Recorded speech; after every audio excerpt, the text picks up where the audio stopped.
How to fix Discord error 2007.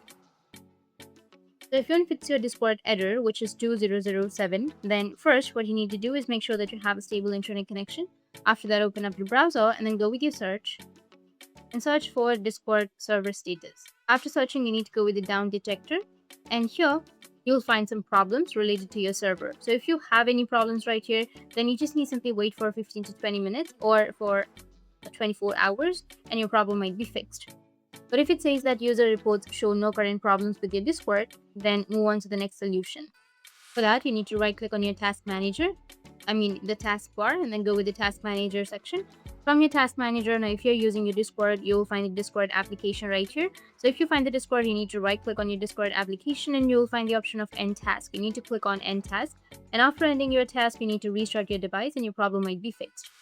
But if that doesn't fix your problem, then you need to move on to the next solution, which is you need to press your Windows and R keys together. And here you need to enter percentage app data percentage and then hit the enter. Now here, if you find the Discord folders, you need to just simply go and delete the Discord folder. After that, you need to go back your app data, and here you need to go with local and then go with your Discord folder. If you have any Discord folders right here, just simply go and delete it.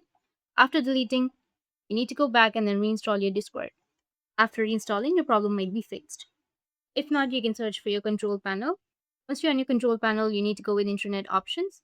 And from here, you need to go with the connection section. After that, click on the LAN settings and then go with user proxy server for your LAN. And then click on OK. After that, go back and your problem will be fixed. That's it. And if you have any questions, feel free to comment below.